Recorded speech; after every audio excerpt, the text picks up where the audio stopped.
Well, hi Stacy. Thanks for coming in today. It's very nice to meet you. And I know that I wanted to start off first before we get into any of the actual counseling by just going over some of the forms that you filled out ahead of time. Does that sound okay to you? Yes. Okay. So maybe before I go through some of the things that I wanted to highlight on the forms that you filled out and sent back to me, did you have any questions? Did anything seem confusing to you? No, it's pretty straightforward. Okay, great. Yeah, well, that's good. Well, just a couple things I want to highlight. Most important thing, I just want to make sure that you know and you feel comfortable doing counseling with me, knowing that I'm not actually a licensed therapist. I'm only a graduate student, so I've had training.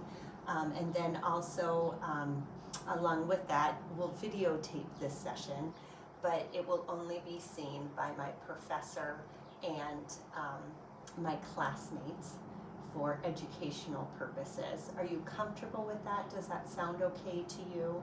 Yeah, I'm comfortable. Okay. Any questions along those lines? No. Okay, great. That's great. And then a couple of other things that I would just want to make sure that are clear in this form is I just want you to know, this is your right in counseling. So you have rights. I want to follow what's most important for you. If you have any questions about the process or the procedure of the counseling relationship, if there's anything you want to ask me about, if there's anything you want to refuse, you can do that, and you are welcome to voice that, because this is your body, you have your life, you have personal agency over everything, so you have the right to do that. Does that make sense? Yes. Yeah, it's called informed consent. It's just, I want you to always be able to feel free that you can advocate for yourself. And if you have questions, you're not sure, there's something you're not comfortable with, again, that's totally open at any time, and you just let me know that, okay? Okay. Yeah, that's great. And once you've begun counseling with me, there's no obligation for you to continue. I would ask, though, that if you decide that you want to stop counseling, that we have a termination session. Just from all the research, from my experience, from other people, other therapists who have been doing this a long time experience, normally the client does better if you decide that you want to terminate and stop counseling, that we have a session together to talk about that. How does that land with you? That's great. Okay. That sounds great. Good. I'm glad to hear that. And then I also want you to know that the counseling I will do in the most professional manner. I take ethics very seriously, and I will follow the ethical standards of the American Counseling Association. So I want you to know that. And if you have any concerns about me or my counseling, you feel that something isn't done right, you can talk to my supervisor, my instructor. You can report that. You can share those concerns. If you want to switch counselors, you could also talk to my supervisor about that. So those are all things in place to make sure you feel safe and protected. Any questions with that? No. That's great. Okay, just a couple more items. We'll keep working our way through here. The last part really is just about confidentiality. So everything you share with me will stay confidential and private, but there are a couple of exceptions by law that I have to follow.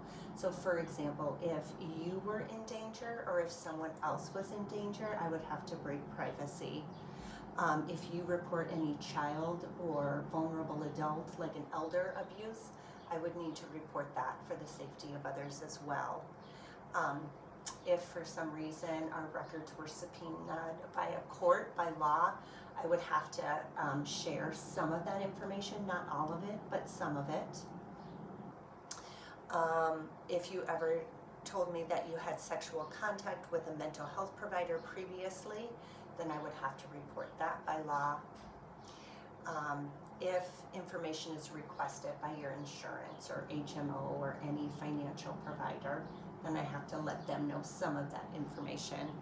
And then if you sign a release of information and direct me to share the information with someone, then I can do that as well. So those are kind of some big ones. Did those all make sense? Do you have any questions with that? Do you feel safe and confident with those? I feel safe, yes. Yeah, that's great. Well, that is a lot of information, so thanks for bearing with me through that.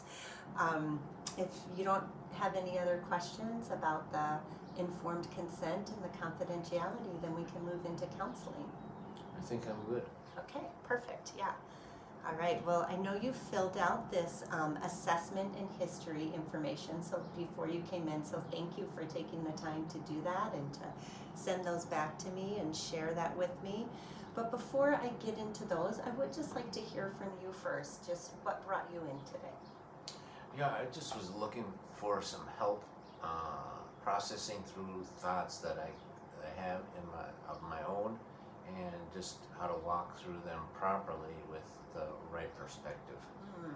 Okay, so it sounds like you're just having some struggles with your thoughts, and you're just wondering, is this a good perspective?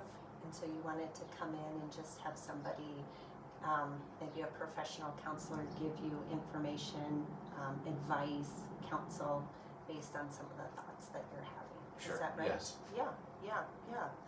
That's great. Well, I'm glad you're here, and I'm glad you're sharing those, so thanks for sharing that.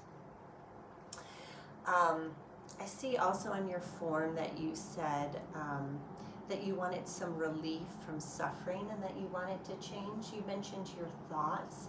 Is there also like some negative emotional disturbance, or is the suffering just in your thought life? Do you feel like it's emotional and thoughts, or Yeah, can you yeah, tell me more both. about that? I would say both. Okay. Emotionally, in my thoughts, I guess I think of those things being the same, but as far as my emotions, I guess it starts out with a thought and then it would drive it into an emotion, how I would feel sad or alone or disconnected. Yeah, thanks.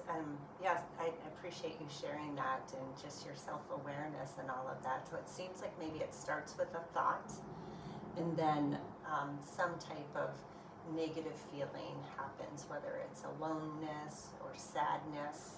Am I hearing that right? Yes. Yeah, that's great. It's not great, but that's really, I'm appreciative that you could share that so openly, so that's really good to know. I think I'd like to, I do want to keep going through your assessment because I see there were some things highlighted there, but I think before we do that, I would like to hear more about these thoughts and then the emotions that you're feeling afterwards.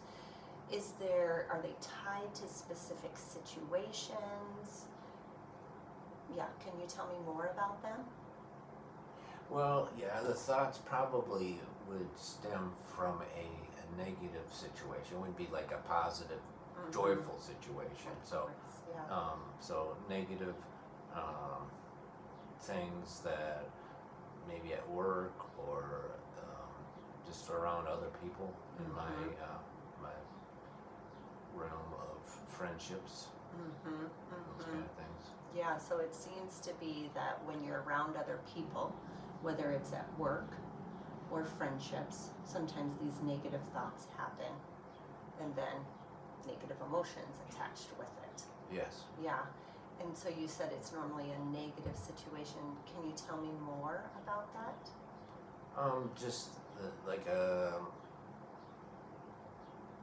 how they would bring like something that I did wrong or kind of that they didn't think was the correct thing to do in their opinion, and they made sure I knew that, but it didn't.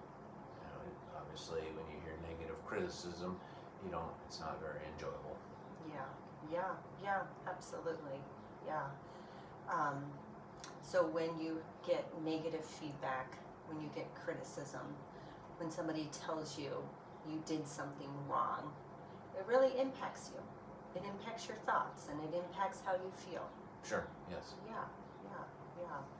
And how long would you say that you've been experiencing this?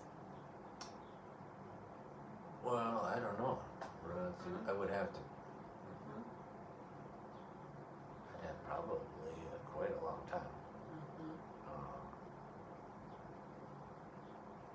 And sometimes I guess it doesn't bother me as much as other times. Yeah. So you think it's hard to know exactly how long this has been going on, but if you think about it, it seems like it's been going on a while, but it doesn't always happen. Is that right? Correct. Yeah, yeah. Are there times you can think of when it does happen, and then times that you can think of when it doesn't happen? Give me an example maybe of each.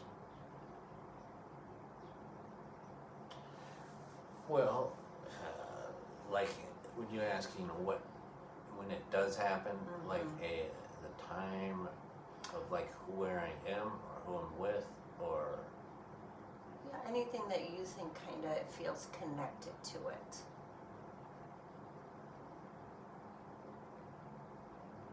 I would. Well, now when I'm thinking about it, probably when I'm more tired and not feeling things are going very well, that it would happen during those kind of situations.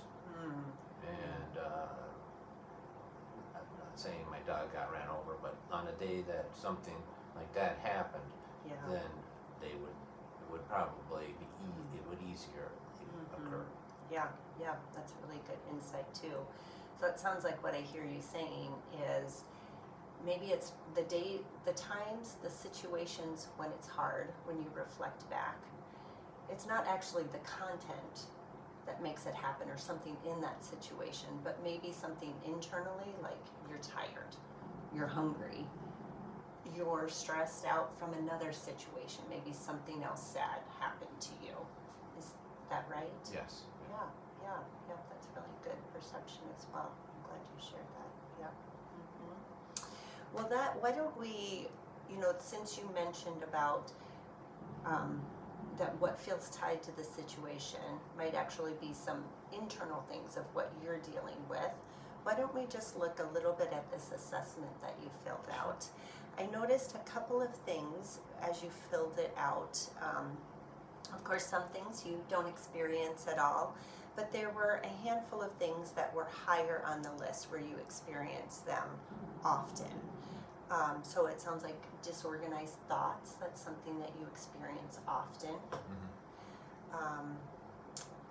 Sleep problems, you experience often. And then the other two that you stated that you experience often is self-esteem and stress. Does that sound right? How does that land with you when I say it back to you? Sure. Yeah. Yeah, so that's, here, as I read your form beforehand, I didn't really see any way to attach them all together, but when I hear more about your situation, this assessment seems to make more sense, that there's some disorganization of thought. That's what you said at the beginning, that sometimes your thoughts don't do well. But then the other things that are often are things that are going on internally. So maybe self-esteem, or you didn't sleep well.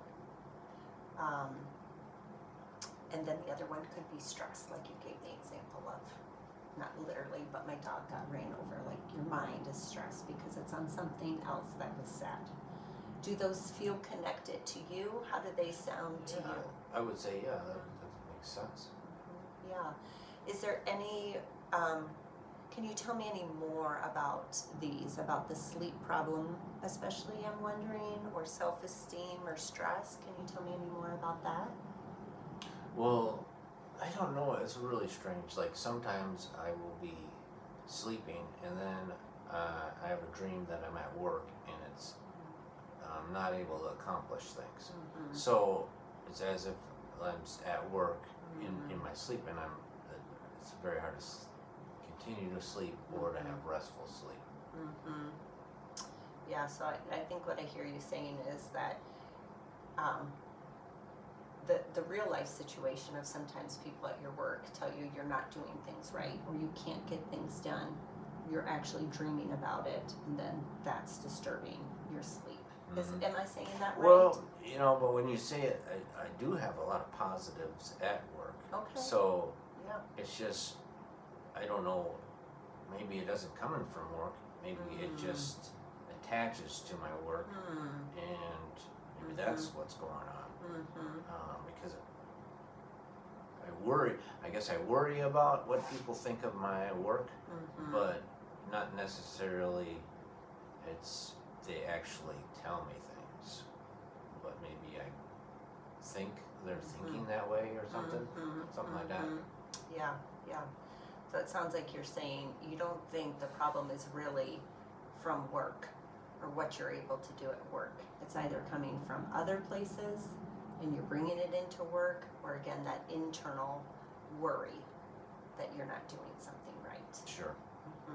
Does that attach to the self-esteem that you said is an issue often? Probably. How would you think that attaches? How do you see that possibly attaching? Well, if you had a low self-esteem, you're worried about. You think other people would be thinking of that. Though I don't know if the proper way is to think. People think I'm great. I don't know if that's the fix for the problem. Yeah. Well, it's funny that you bring that up because the next thing I wanted to ask you about is sometimes we phrase it the miracle question, or I know you filled out in your form that your faith and your faith in Christ and praying is important to you, and you wanted to bring it into counseling. So if I asked you the miracle question or the $1 million question, or God spoke to you tonight and said and fixed everything, what would it look like to be fixed? What would it look like if you were no longer struggling with disorganized thoughts, suffering from your thoughts, having these negative emotions because of your thoughts? What would that look like if you were, God just waved a magic wand or a miracle, he did a miracle? What would that look like? That's a good question. I